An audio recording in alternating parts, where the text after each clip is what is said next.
अब जबकि हम प्रिम्स और क्रस्कल दोनों को देख चुके हैं और दोनों के ग्राफ की मदद से हमने स्पैनिंग ट्री डिज़ाइन कर लिया है, मिनिमम स्पैनिंग ट्री डिज़ाइन कर लिया है।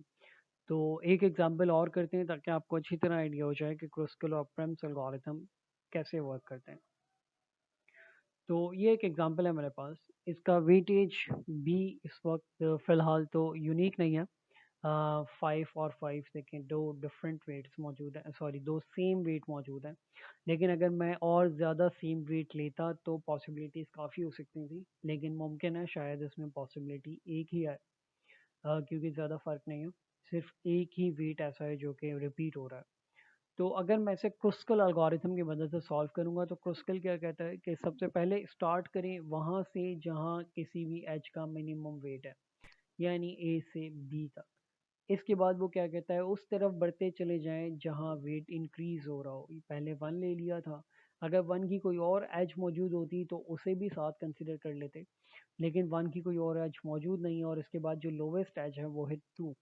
लेकिन 2 की भी 2 एजेस मौजूद हैं, बी से डी तक और ई से एफ तक। तो दोनों को एक साथ कंसिडर कर लिया क्योंकि हमने इंक्रीजिंग ऑर्डर में ही बढ़ना है। इसके बाद जो एज है, जो मिनिमम एज है वो है 3 की। तो 3 की एज को कंसिडर किया और अब क्रुस्कल के अकॉर्डिंग ही हम बढ़ते चले जा रहे हैं, देखते हैं क्या होता है। 3 के बाद जो नंबर आता है वो आता है 4 का। तो मैंने 4 को ले लिया, लेकिन एक बात जो याद रखने वाली है, आपने स्पैनिंग ट्री की डेफिनेशन को नहीं भूलना है। स्पैनिंग ट्री की डेफिनेशन के अकॉर्डिंग वर्टेक्स जो है वो सेम होनी चाहिए, तो 6 ही वर्टेक्स आएंगे ऑब्वियसली जब स्पैनिंग ट्री बना लेंगे। और टोटल नंबर ऑफ एजेस कितने, 1 2 3 4 5 6 7 8 9 10। 10 है टोटल एजेस ओरिजिनल ग्राफ में।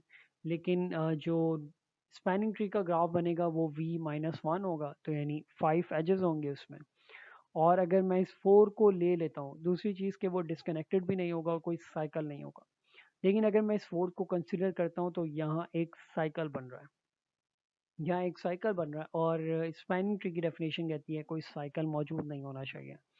तो मिनिमम एज था तो 4, लेकिन मजबूरी है मैं इस 4 को कंसिडर नहीं कर सकता। तो इसके बाद जो मिनिमम एज होगा मैं उसकी तरफ बढ़ूंगा। तो अब अगर मैं बढ़ता हूँ 5 की तरफ, तो 5 भी मेरे पास 2 थे। मैं सी, क्योंकि वर्टेक्स बिल्कुल सेम है, मैं दोबारा रिपीट करता हूँ।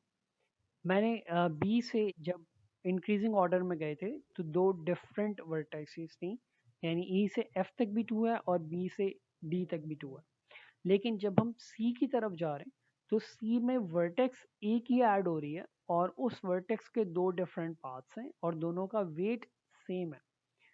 तो हमने करना क्या है, हमने वो वाला पाथ चूज करना है जिसमें सी तक पहुंचने में हमें कम कॉस्ट लगे। अगर मैं ये वाला पाथ चूज करता हूँ सी के लिए जो कि ऑलरेडी 5 है, क्योंकि मैं इन दोनों को एक साथ तो कंसीडर नहीं कर सकता, इन दोनों को एक साथ अगर कंसीडर करूंगा तो अगेन साइकिल बन जाएगा, तो मुझे एक तो रिमूव करना ही है। तो अगर मैं ये वाला पाथ कंसीडर करता हूँ तो सी तक पहुंचने में मुझे ज़्यादा टाइम लगेगा, 2 + 5 यानी मुझे 7 टाइम लगेगा। और अगर मैं ये वाला पाथ लेता हूँ तो मुझे यहाँ से 1 2 5 यानी 6 टाइम्स लगेगा, 6 यूनिट ऑफ टाइम लगेगा। तो आपने पाथ चूज करते हुए देखना ये है कि कितना टाइम लगता है और किस तरह एक मिनिमम कॉस्ट आ सकती है। तो यहाँ पे मैंने ये वाला 5 लिया। अब टोटल एजेस कितनी हो गई हैं, 1 2 3 4 एंड 5। 5 एजेस हो गई हैं और वर्टेक्स जो है वो कंप्लीट वर्टेक्स आ गई हैं। तो इसका मतलब ये हमारे पास वो स्पैनिंग ट्री है जो कि क्रुस्कल एल्गोरिथम की मदद से हमने बनाया है और ये मिनिमम स्पैनिंग ट्री है। और इसकी टोटल कॉस्ट कितनी है, 13 है। 1 + 5 6 6 3 9 9 2 11, 11 एंड 2 13। अब सेम प्रॉब्लम को, सेम ग्राफ को देखते हैं कि प्रिम्स कैसे सॉल्व करता है। प्रिम्स के लिए मैंने एक नोड ले लिया है, रूट नोड सबसे पहले हमने चूज करनी होती है। रूट नोड को चूज किया है तो रूट नोड मैंने ले लिया एफ। एफ से जो एजेस जा रहे हैं वो है 5 3 4 एंड 2, तो ऑब्वियसली सबसे लीस्ट एज लेना है, तो 2 की तरफ मूव कर दिया है। अब जो एज जा रहे हैं वो कौन से, 8 4 3 एंड 5। तो अगेन 3 वाला एज मुझे लेना है, मैं 3 वाले एज की तरफ जाता हूँ।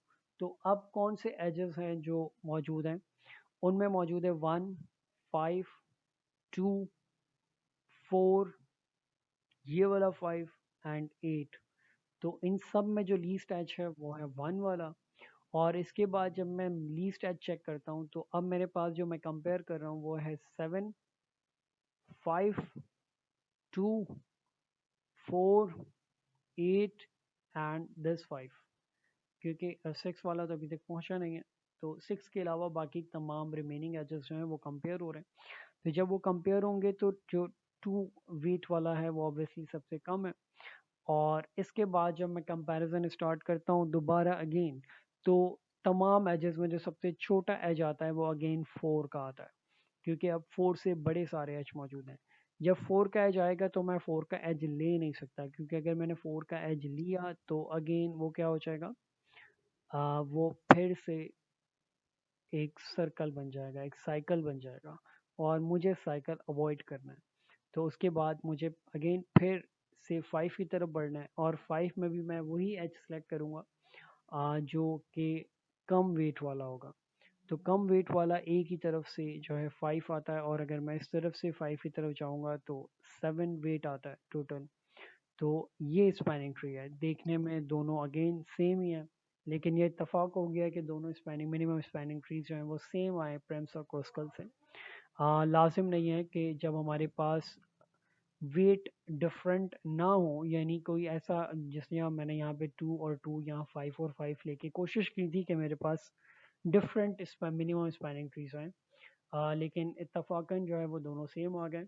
तो ये प्रिम्स के ज़रिए हमने सॉल्व, ये क्रुस्कल पहला जो ग्राफ है वो क्रुस्कल मेथड के ज़रिए हुआ है, जो दूसरा ग्राफ है वो प्रिम्स के ज़रिए हुआ है। आई होप कि प्रिम्स और क्रुस्कल एल्गोरिथम आपको काफ़ी अच्छी तरह समझ आ गए होंगे।